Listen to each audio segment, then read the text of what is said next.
Welcome to the Flourishing Life podcast. I'm your host, Andrew Staggs. Thanks again for tuning in wherever you are, car, on a plane, trying to get to sleep at night time. This is going to be a great episode for you.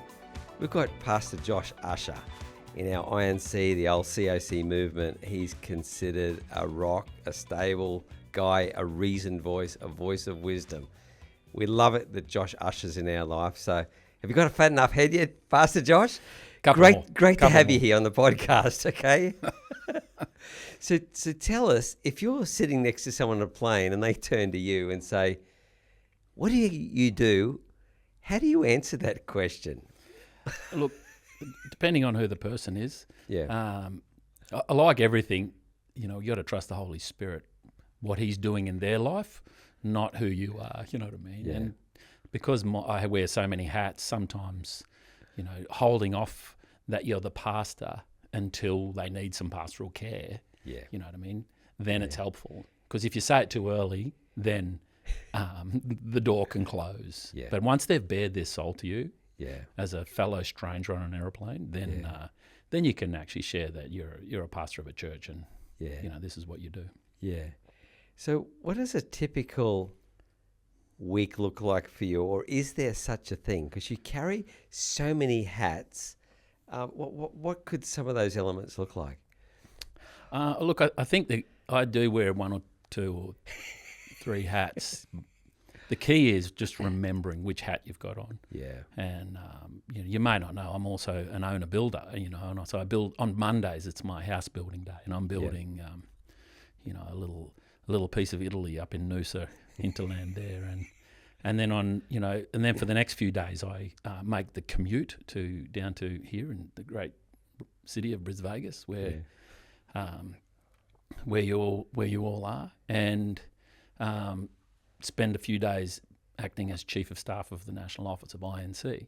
And then, for the rest of the week, I go home and continue to be the Senior Pastor of the Noosa Church, and then sporadically chair one of the local branches of a political party, and engage with all sorts of underworld figures and other church pastors as much as I can.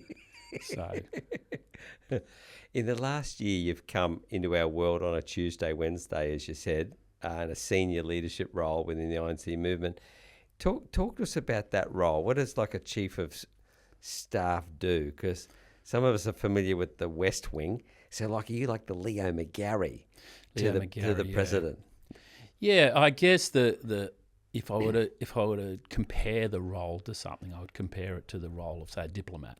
Yeah. Because inside of INC, as you know, Andrew, there's many, many different lanes. We have a tertiary arm, which you're obviously involved in.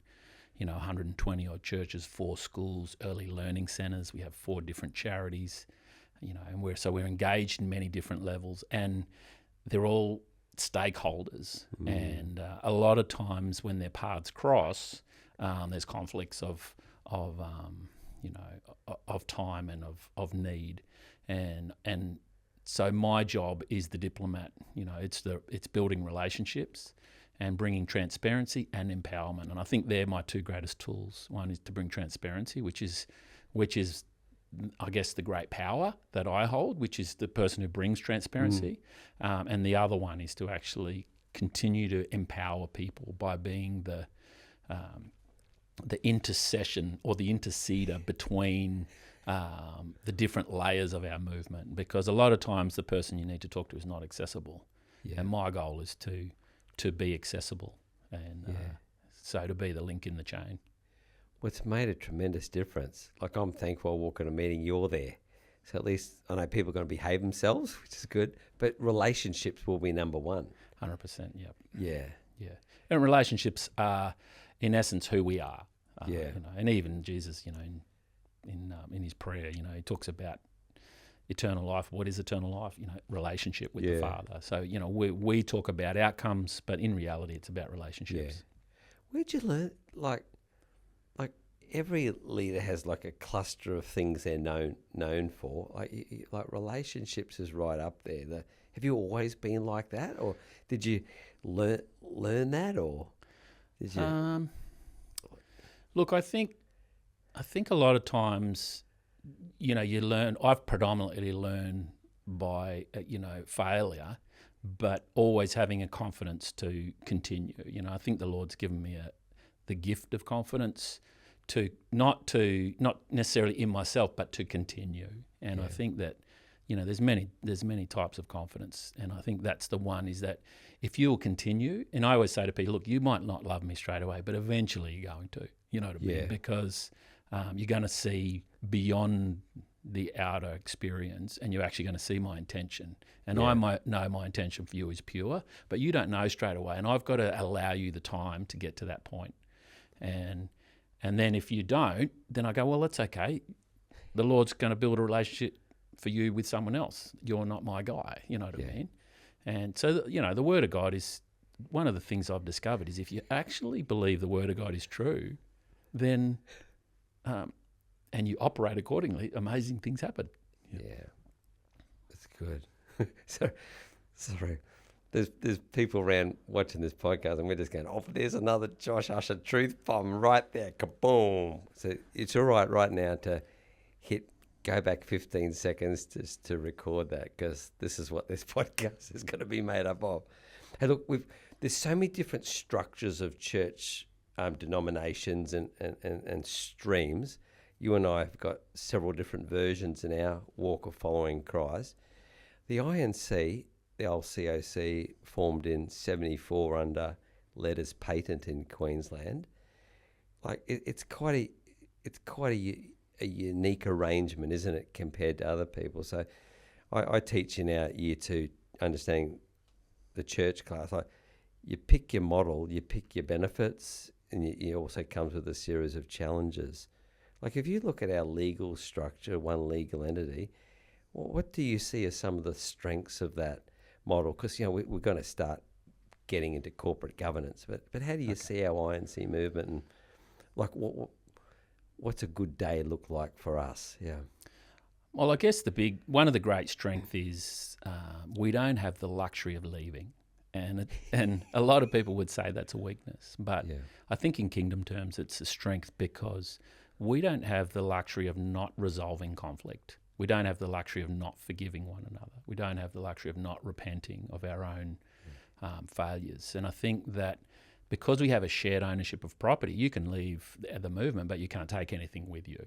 And even though you may have been the instigator of it, even the funder of it, and it may seem unfair, but there's a beauty to not being able to move forward without maintaining healthy relationships with your, with your fellow pastors or stakeholders in the movement. And I talk about it from the perspective of INC is like a high-rise apartment tower on the Gold Coast, and each of the churches are an apartment in that tower, and they're independently managed and owned.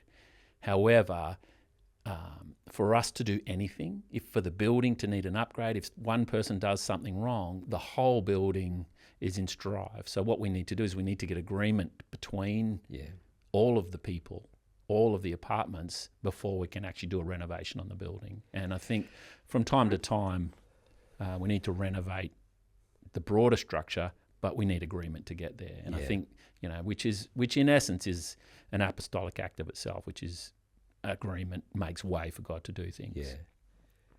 I love that you said apostolic act. You've got a real revelation around that, because our movement was sort of pioneered by what we'd say a classical apostolic leader, but you've had a real revelation about how each one of us can lead well and lead in strategic ways. Can you unpack that apostolic action a bit more? Because I think you've got about 4 or 5 elements to that. Well, I guess we love the apostolic, and the apostolic is where the groundbreaking happens. It's where God does, to me, it's the point where heaven touches earth, where an apostolic moment, is where there's breakthrough, a miracle happens, someone gets liberated. So, and we go, we might not necessarily be an apostle, but everyone can actually do an apostolic act, and I suggest to the team in the national office that there's a variety of things that we can do. One of them is, as I said, agreement. Yeah. You know, when 2 or 3 agree on something, you know, heaven gets involved, God gets involved. So what we're doing is through agreement, we're creating a space for God to do something miraculous or an eternal thing to happen. Things like scaffolding, you know, when for Moses, all he had to do for Israel to win the battle was to hold his staff up in the air. Yeah. But every leader gets weary, you know, our pastors get weary. So one of the great apostolic acts that we have in the national office is to hold people's arms up. And we call it scaffolding. Yeah. We create scaffolding, not forever, just while they're a bit wobbly, let them have a rest, and then off they go again. Yeah. Yeah. One of the other big ones, I think, is dialogue, which to me, this is so vital because churches tend to live in a monologue world where most of the communication is one way. But if you look at the Apostle Paul in the school of Tyrannus, and it says he had dialogue there for 2 years, and after that dialogue, after those 2 years, the whole of Asia heard the gospel. Yeah. And I think what happens is with healthy dialogue, when we see the power of evangelism come into play. One can put 1,000 to flight. Two can put 10,000 to flight. Yeah. So I can do great things. I can have a great idea, but in dialogue, when there's 2 of us, there can be a multiplication of 10 times better an idea come when I have a conversation with you than when I sit on my own. So there's many different apostolic acts we can do. There's probably a few of them there. Yeah, that's good. So we're starting to lead in the areas of there's power and authority and stewardship. Some of these are some of the foundation stones of good corporate governance. Let's start a conversation, pivot towards this idea of corporate governance. What is this concept of corporate governance, especially for young leaders listening, and why is it so important? Well, corporate just means a bigger group. You got your own governance. You got to govern your own life. Yeah. So I guess the key to governance is managing the tension between what you say you're going to do and what you do. And a lot of times the governance part of things is actually bringing those two together. That's what corporate governance is. And a lot of times building relationships is you've got a sign on the door of your business that says you sell motorbikes, but when someone comes into the shop, you've got sewing machines in the room, right? So you've said this is what you do, but you're actually doing something else. Yeah. And my goal in the goal of corporate governance is to align what we do to what we say we're going to do. Yeah. And in the governance world, we call this rules and usages. Yeah. Rules is what we say we're going to do, and usages, in essence, is what we do. And and it's a difficult one too, because there's nothing wrong with selling sewing machines, but would be great if the sign on the door said that's what you were doing, as opposed to selling something else. So I guess a lot of times what you've got to do is to bring your organisation away from what it's doing into what it says it's going to do is a lot harder than actually going, well, why are we doing it differently? Yeah. Maybe those things that we say we're going to do should be the rules of our organisation or the policy of our organisation. And I guess probably something that's worth looking at is corporate governance in most people's mind highlights red tape, bureaucracy, and brakes. Yeah. Right? They're the brakes on anything. And I guess if you look at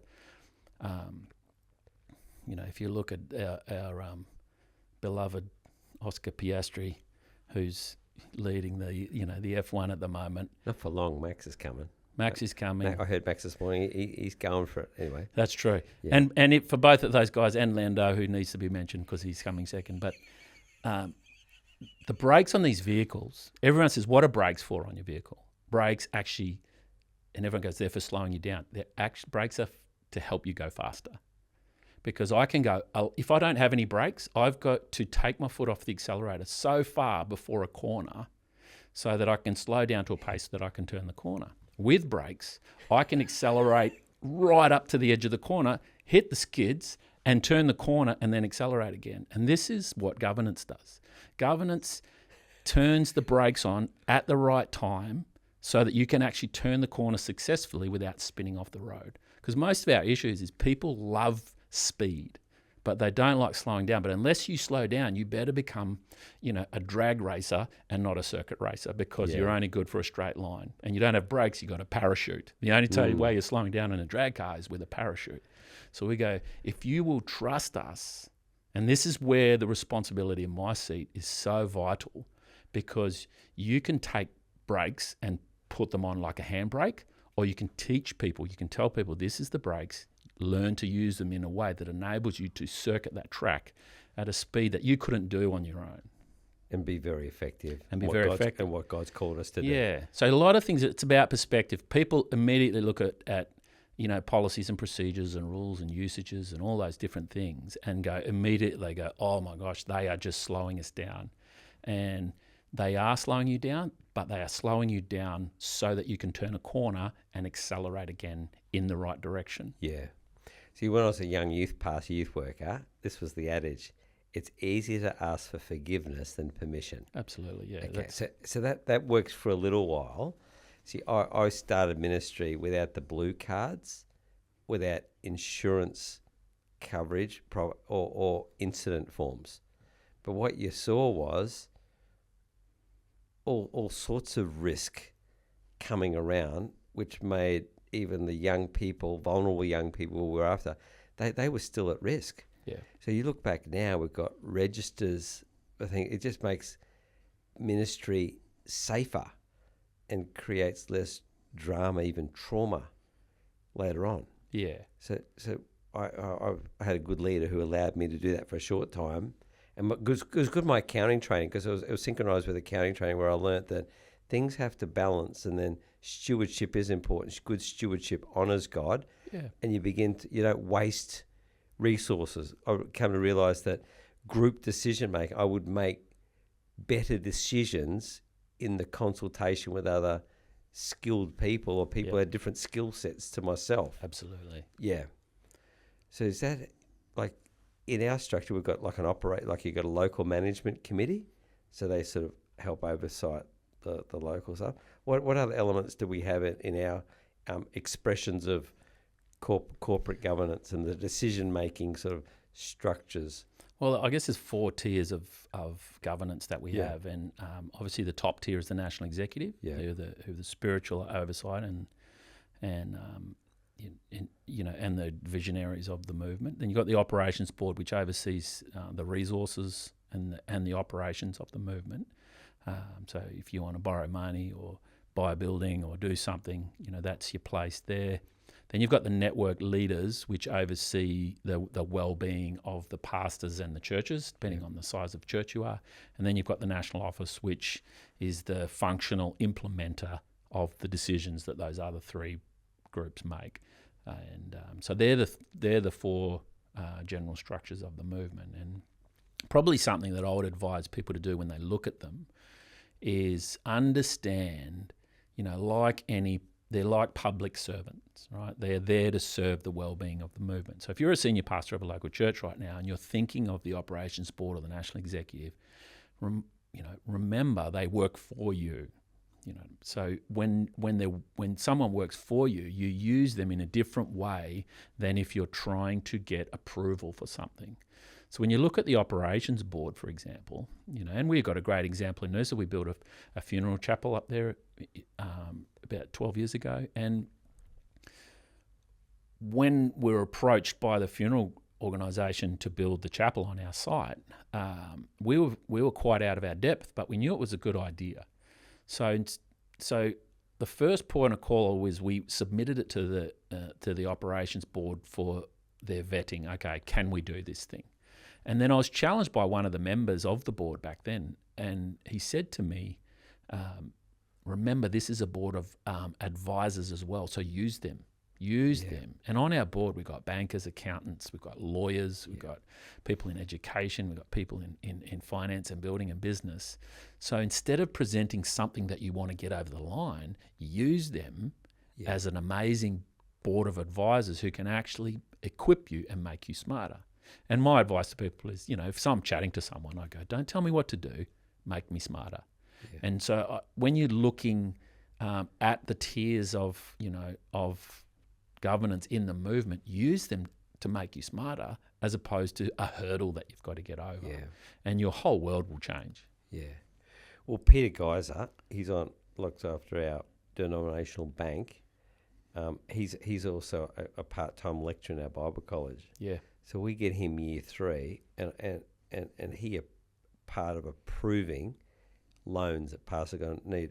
A lot of our leaders are very visionary, so they want to build, and that requires resource. So I've always said to them, get to know Peter Geyser, and you've got to understand how he thinks. So he comes in and he talks to students about, this is what I look for when I want to say yes to a building proposal. And he talks about getting the finances organised. You've got to have a history of good stewardship. You've got to understand as a leader how tithes and offerings work, and above and beyond giving, and consistency, good record keeping. He's looking for a pattern of good habits, that you understand you're a team player. That's one of the strengths of our movement, that if you're a smaller church, if you're on your own, it would take you a long time to get a bank approval. Within our network, you've got access to more resources quicker if you understand how stewardship works. Yeah. And you learn to communicate and play well with other people. That's right. Yeah. Absolutely. So he's an example of a real gift to our movement. If if your bank manager is Pete Geyser, then you've got a guy who's probably got more faith for what you're doing than you do. You know what I mean? He's got the gift of faith, and he's got a vision for us to expand. And so if he challenges you, he's challenging you for your own growth and for your own benefit. But most of the time, he's just saying, we can do this. This is how we can do it. Yeah. Yeah. Have you got an example of where good corporate governance has really helped advance ministry in an effective way that sort of benefited a lot of people? Look, I guess something that we've got is, interestingly, we've got both sides of it. So as a movement, with 51 years of history, we've failed at proportions that one might call epic, And the beauty of those failures is we've got a confidence that, if God's for us, who can be against us? Is anything too hard for the Lord? So, to walk through the loss of your founder, on bad terms, you know what I mean, and to 50 years later still be a thriving movement is just a testament to God's grace. And I think what we've done is, I guess that our structure, and I shared it earlier, the demand on us to repair relational breakdown and to maintain relationship is probably one of the strongest structural points that we've got. And, we look to other movements who have an opt-in and opt-out option, and it's too easy to be led by offense or by your attitude or by success. That's so true. And we would love to be able to be led by those things, but we can't. You know what I mean? Because it's a luxury. It is a luxury. Afford, It's a luxury, and and like I said, even earlier with my own church's building of a funeral chapel, we couldn't have done that. And the bank loan would have been rejected, and the operations board helped us negotiate $1 million bank guarantee from the entity that was going to lease the building, so that if they faltered, we could draw upon that money immediately without any questions. They also helped us negotiate the fact that the entity that was going to lease the property would pay for all of the startup costs, design, council costs, and all of those things. And we wouldn't have got there on our own. So having that structure just enabled us to do something that we probably would have pulled out of because it would have been too hard. Yeah, that's powerful. Many have said that you've got a different approach to ministry and leadership than others. Josh Usher, what do you think you do differently, and why? Well, I think I just do what everyone else does. No need to blush now. But I don't know. It's different. I'm not sure whether that's it's a good thing or is that a good thing? It's not bad different. It's good Right, different. it's good Josh. different. Okay. It's not a trick question, Josh. Right. Look, I guess for me, I'm always thinking about the most exciting place at the same time as the safest place to be is inside the will of God. And you know, if I'm inside the will of God, then it takes a lot of worry off the table. Yeah. And I guess what I see around the world is a lot of people following a lot of people who are following God, and and that's a great, that's a great thing. It's good to follow people. Apostle Paul says, "Follow me as I follow Christ." That's great for a season, but while you're a son, it's great to follow a father. Paul says, "I begat you." But once you become the father, you need to follow God. So you need to find out what God's calling you to be obedient in, and when you combine calling and obedience at the same time, you've got a very powerful motivator and sustainer of you. And you consider what Mary said. When the angel came to her, she says, "Be it unto me according to your word." So if you are being obedient to God's word, then there's a confidence that comes upon you that's very different than you're following a strategy of someone else. So when you read a strategy or go to a conference or get inspired by someone else's story, that's great, right? And you can jump on board with that, and you can actually have some great success, right? The problem that you have as the father of a church or an organization is that if their strategy falls over, you are following them, so you don't have a direct line to God. So you've got to figure out how to be obedient to God. You've got to learn how to hear from God and be obedient to Him. And I guess that's been my motto. For me, it comes down to humility. If you want me to unpack that, have you heard of the concept of imperfect and perfect humility? Well, we're about to find out. Okay, let's talk about it. So, just to give you feedback, the guys in the studio go, "Pooh, there's another one. Pooh, there's another one."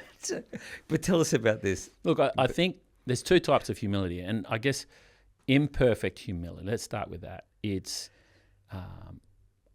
when I compare myself to the people around me or anyone in the world, I'm either extremely successful or extremely poor in the way that I see myself, and so my confidence or lack of confidence is completely or directly connected to who I'm in the room with. So if I'm in the room with someone who I deem phenomenally important, then I'll potentially diminish myself in that space. And we call that imperfect humility because it's imperfect because your sense of humility or pride changes depending on who's in the room. Perfect humility, on the other hand, is when I compare myself to the Lord, right? And when I compare myself to the Lord, I am nothing. But the billionaire that's sitting in the seat next to me, compared to the Lord, is also nothing. So when I was in imperfect humility, I was intimidated by the billionaire. But when I sit next to the Lord, I go, we're just like two homeless people before the richest man in Babylon. You know what I mean? And you go, then there's a confidence that comes, right? So you can be humble and have a confidence to speak to anyone at any time. And you don't mind if it's a billionaire on that side or a homeless person on that side, but because before God, we're all as filthy righteousness, as filthy rags. So what that's done for me is I go, Lord, where do you want to position me? And I always think, the concept of unless the seed falls to the ground and dies, which Jesus said, it cannot bear fruit, right? So my goal is wherever you go. So when I accepted the chief of staff role, I always think of what was Jesus' last words on the cross? He said, what did he say? Into your hands, Lord, I commend my spirit. And I'm like, before you're about to die, make sure you've committed your spirit to God because he's the God of the resurrection, right? Because chances are when you because you're stepping into a natural place with a spiritual calling. And if you're going to step into a natural place, chances are you're going to die. But if you commended your spirit unto the Lord, he can raise you up. And so you don't have to worry. You don't even have to worry if you get taken out. If your ideas get hurt, if you've been diminished, or if you look down on, it doesn't matter, because at the right time, if God wants to, he'll raise you up. If not, it's all good. Off to eternal life. This is potent. Okay, on that bent, before we hit you King hit us all with the idea that we all carry a level of hypocrisy.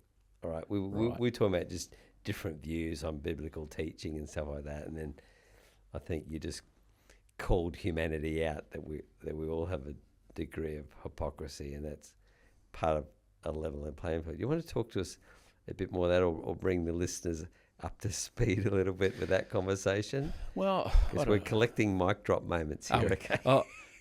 I have no recollection of that conversation, but I will talk about hypocrisy if you want. The reality is, and we talk about Jehovah Jireh and Yahweh and all these. I called God Jehovah Sneaky, because he gives us a picture of the future. And he invites us to pursue a picture in the future. And, if you focus on the picture of the future, you can deal with the fact that there's no way on your own you can get there. But you don't realize that because you're so blinded by that beautiful picture that he gives you, that you continue until it's too late and you can't pull out. And that's the point when you realize people are looking to you as their wise leader, and you have nothing to offer them in and of yourself. So when I talk about carrying hypocrisy, to me I talk about you're carrying the hypocrisy is you have no worth and you have no value that can help that person, yet you have to help them. So it's the impossible mountain to climb that you must climb. So that's saying, look, I can never get to the top of this mountain, yet I must climb it. And the only way you can do that is in the realization that if all things are possible. So, carrying the hypocrisy of life while you pursue God has to be your normal gait, because you're going to fail so often, and you're going to go, I'm no longer worthy for this. So here's the real thing that God's saying to you: when were you ever worthy? When we think we do a couple of great things and we think all of a sudden we're worthy of promotion, and then we fail a few times and then we think we're not worthy anymore. And the Lord's saying, you were never worthy. You know what I mean? I chose you because there's no way people are going to glorify you because, you know what I mean? And I allowed you to fail and I allowed you to carry that limp because I don't want people to see you. I want them to see me. Yeah, wow. And our movement is a great testament. My life is a great testament of that our own failures don't have to rob us of serving God. Yeah. They just change the story of redemption, don't they? Okay. Looking back, you've been your adult years, you're several decades in. How would you look back over, say, you left high school? How would you discern all the things you've done? What's God been doing on your life in terms of expression of ministry over all that time? Have you been able to discern any themes, or what have you? How do you look back now and see God at work in your life in terms of your positions and appointments? I guess you look at. I see God's hand looking. It's very easy to see God's hand looking back, and the people who come across your path, and the conversations that you've had, and the random moments. And what I realise is I have had a whole lot less to do with my promotion than I think I have, and I think the Lord, has kept positioning me to do a work that it needs to be done. And I guess when you say, my ministry is different, I guess I realise that I'm not built like other ministers are built, and I guess, and I realise that the Lord calls you to influence on his behalf, and You've just got to trust that that's what he's doing. And I guess God gives you a gift that you're born with, doesn't he? And I think God's given me an innate gift to just to confront people with truth and predominantly leaders, you know. And I encourage. You do it so nicely, though. It's like the velvet sledgehammer. Yeah, well, I think that developed. I'm 51 now, so you know I've failed my way through to that. Yeah. And what I would say is probably one of the greatest things that I learned to do is to articulate my intentions. And I think something that leaders battle with is they don't, you know, they can communicate it, but they can't articulate it. And we get frustrated in a dialogue when the dialogue doesn't cut through. And why articulation is important, for example, you know, I wrote a white paper for our national executive 5 years ago on where I believe the movement needs to go and all these points and around structural change and all these sorts of things. And it was pretty much rejected. Is this public, this podcast? Yeah, just kidding. Yeah. Show. And I guess what happened was it was rejected, and it took me quite some time to put together, to articulate my intentions and the challenges that I saw and the way through them. It was like a manifesto. It was like a manifesto. Yeah. Yes, I don't know if that's the right word. And it was rejected, and I thought, oh wow, what was that all for, Lord? And then 5 years later, I've been put in this position that I'm in at the moment, doing a review on the whole organisation, and seeing all of these things come to pass that I put on paper 5 years earlier. Yeah. But if it was just a dialogue, there was no evidence of, you know, what the Lord was doing. And it's not for my pride. It's like Joseph's dream, right? Yeah. Joseph's dream about, you know, the family bowing down to him, right? All that did was reminded him who to give the glory to at the end. Do you know what I mean? That's all it did. Because if he didn't get the dream, that whole story could have happened, right? But Joseph wouldn't have known necessarily to give God the glory for it. But because he had the dream, when that actually happened, he knew, wow, that's 20 years between the dream and the reality. He knew who to give the glory to. So to me, I think articulating your intentions along the way, what you got to do is, that's not an opportunity for pride, that's an opportunity for worship. So that when things do come into fruition, then you can know who to give the glory to. Yeah. Oh, wow. Okay. Well, you disclosed your age, so you've been involved with the developing and releasing of leaders for a long time. We do have a lot of younger adult emerging leaders listening to this podcast. What sort of things would you recommend or advise to them, or to watch out for, or to seriously consider so they keep on that trajectory of development and advancement? Well, I guess one of the most difficult things to do in the modern era is to be you. And I think it was Augustine who said, I think he might have prayed and he said, Lord, you are within me, but I was outside of myself. And I guess I look at that statement, I go, this is a great picture of the modern era, where people are actually living other people's lives instead of being themselves. The Lord's within them, but they are outside of themselves. So they're following and being led by, you know, this information age that we're in. So my goal for people is to discover who you are and be yourself. And chances are it might be bumpy for a while until you get comfortable in your own shoes. But right now you're walking in someone else's shoes. You just don't realise it, because their shoes are very exciting and they look quite attractive. So you want to get in their shoes.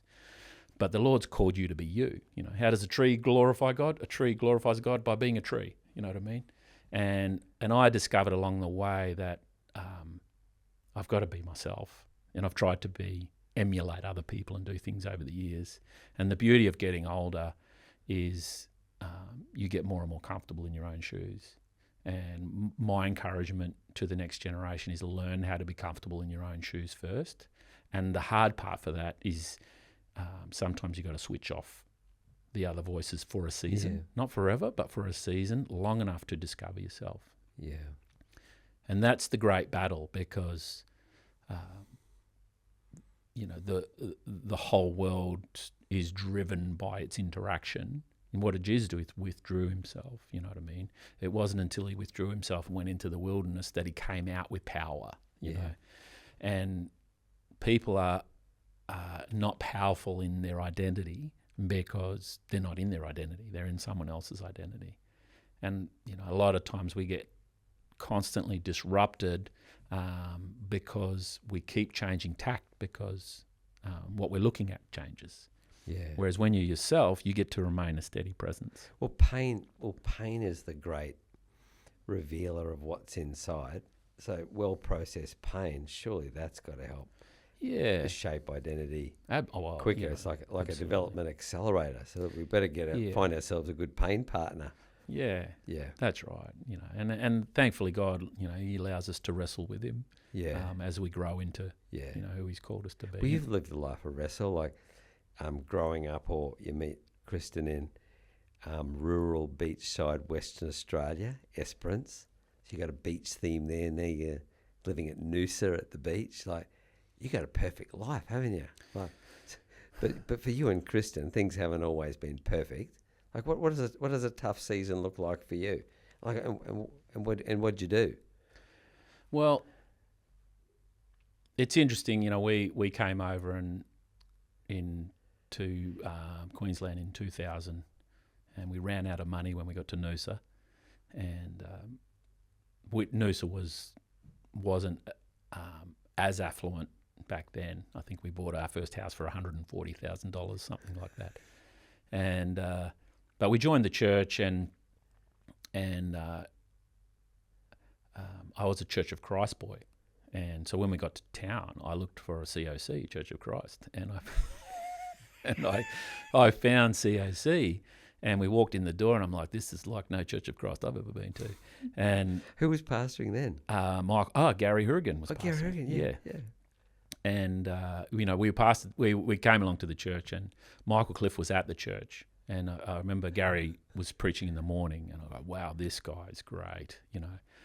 And then we went to the night service, and Pastor Michael was preaching, and he was, you know, what I would, you know, I thought he was, you know, quite concerning in his manner. He was climbing on chairs and grabbing people, and I thought, and I leaned over to my wife, and I said, I'm so glad he's not the senior pastor. And and 8 months later. The next week, Okay. they announced that Gary was stepping down and Michael was taking over the church, and I thought, oh, okay. Little did I know that I was going to be his associate pastor for 7 years. Is this where you picked up a passion for corporate governance? Yeah. Do you need an approval for that? Yeah, and I say that in public because Michael Cliff loves telling that story, and we're still in contact. Hello, Michael. Yeah. So, but anyway, in 2010, in the start of 2010, Pastor Michael said to me, I was 35 at the time, and he said, I want you to take over the church when you're 40.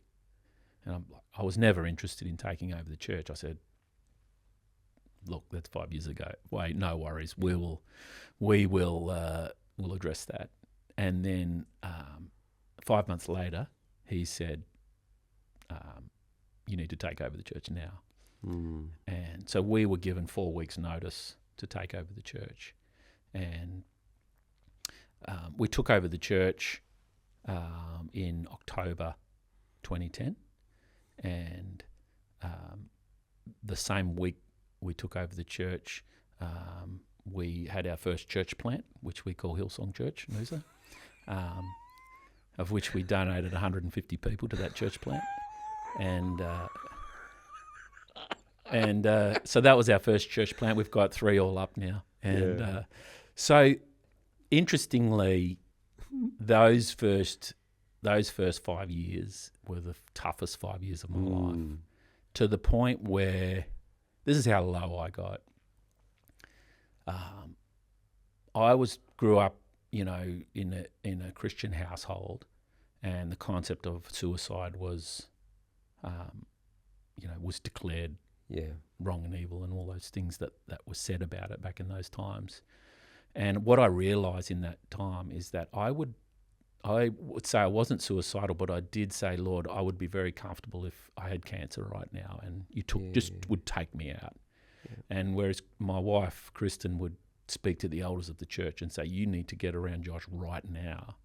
And because I was that low for such a long period of time, because the church was in dire straits financially. We couldn't afford to take a wage. It was in debt.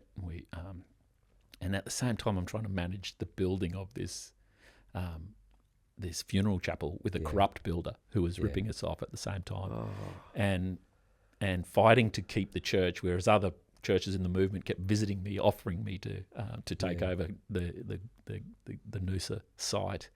And I don't know what was in me, but the Lord gave me a stubbornness or an ego or something that kept me. And I think this is where I learnt the reality of scaffolding is, and I was praying, Lord, just give me one person who I can walk alongside. And I sense more clearly than ever that the Lord say to me, if I give you a one person right now, you'll put your trust in them and not in me. So it's through that season that we learned to trust God. And in that season, we also were impressed upon by the Lord to not talk about money, because we had no money, and all I wanted to do is ask the church for money. And the Lord said, never preach out of your lack. And I thought, there's a reverse side of that, because for too long we didn't talk about money, even when we weren't in lack. We kept it going too long. So there's lessons all along the way. But so looking back, okay, that was one of the darkest periods of my life. At the same time, is now when I see a problem or a drama, I say, look, that's nothing. What are you complaining about? Because in that first week it was quite fascinating. Yeah. Our youth pastor's wife ran off with another man to Melbourne. We obviously lost 150 people. We couldn't pay ourselves a wage. There was, all of these things were happening at every layer. Yeah. The movement had just changed hands from Pastor David to Pastor Ross, and David, Pastor David McDonald's advice to me was, the movement's passing on to Ross, but this is what I'm good for. If you are about to lose it and spit the dummy at someone, he says, ring me and spit it at me, because he says, I will take it. Yeah. And he says, you need to know who you can actually, have a valve release to. And I thought, that was quite a bizarre statement at the time, but looking back I think, wow, the man knew. He knew what you walked through. Yeah. So anyway, I can't remember what question you asked. But what's a tough time look like? You answered that in spades. Yeah. Yeah, it was a challenging moment or two. Well, it's inspiring, but people are still stuck back wallowing in your pain, because it got a bit dark there. Yeah. Like, what are you working on now then? Like, in terms of what's your aspirations for the future, or have you got a project you're working on, or you want to leave us with a last sort of leadership nugget and thought? Because I think I'm up to about eight microphone drops already so far. Very, very kind. Look, I guess for me, I'm realising now that what we think is hindering us is not hindering us.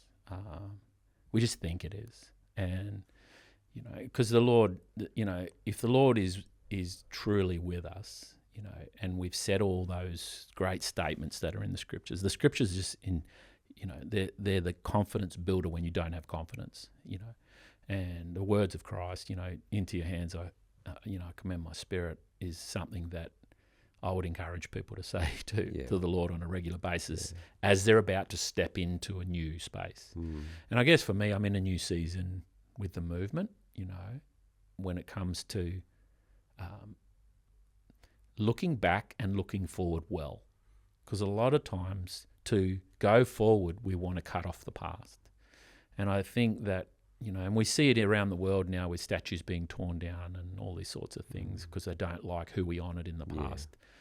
And I think the problem is that, our history is vital, and we've got to look at it. We've got to not judge it according to our time. We've got to judge it according to their time, and we've got to learn from it.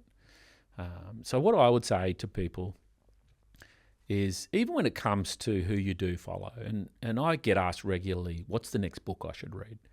And I would say to people, I go, in your life, it's not about what's the next book you should read. It's about what are the 5 books you need to read over and over again for the rest of your life. Because, I was at a monastery in Perth many years ago, and I was there with a monk who'd been there having a chat with this old guy, and he'd been in this monastery for 69 years. And I was reading Augustine's Confessions, and he goes, I read that book. And I said, you mean you've read that book? And he goes, no, I read that book, he said. And he said to me this funny statement. He said, Augustine's written these 2 other great books, The City of God and The Trinity, these 3 books. And he says, I just wish I had enough time in my life to read the other 2. And I realised that what we do in life is we skim over wisdom, and we attain a lot of surface wisdom, but we don't have deep wisdom. And what you'll find in life is you'll bump into a few people who are kindred spirits with you or have a similar calling. And what happens is if you want to have long obedience and long wisdom, the encouragement is to find out who you're partnering with throughout history, and resonate deeply with them. And sometimes you've got to read a book over and over again. Obviously, the Bible is the centerpiece, so I'll encourage you to find 4 other books, and you'll know on the second read whether it's yours or not. And a lot of times your wisdom will come not because you've read something new, it's because you've continuing to consider something old. And and the Bible talks about the Ancient of Days and the ancient landmarks and all those sorts of things, and the Word of God is so rich that it's as we contemplate the depths of it that we become creative. You're an exceptional person, Josh. I thank you. Thank God you're in our world, and I thank you for your gift of humility, which is an example to us all. And you're the best encourager. I'm just so, I know for Jethro and I, you've just been such a great encourager. We've got Christian McFarlane here too, so he's the recipient of your wisdom. And just even the way, your generosity, like the way you've hosted conferences. We had a gathering up there in 2023 that you and your team did a great job. It's like Noosa's Party Central. You open up the tents and the youth camps there, and you've been very generous opening up doors for different ministries. And then your church is hosting an Upper Rim Academy pop-up in January. So insert cheeky plug there. Look out for the social media for that. But thanks so much for your encouragement and your wisdom. Mate, this is an episode of episodes. We have to do a top 10, aren't we? We've got to do thing we got. He did a sneaky plug for McLaren Racing in there, right? We're kind of Red Bull, Mercedes guys, kind of. Come on. But hey, thank you, Josh. Thank you for being on the Flourishing Life podcast today. Pleasure. All right. Well, how was that for an episode? This has got to be shared. Please tag someone who needs to hear some of the wisdom of Josh. I just love the deep resonance of well-processed pain. He's a man who has not wasted his pain. What an example for us. So continue to share the episode and send the encouragements through as we grow in this community of faith and hope together. God bless you. See you next episode.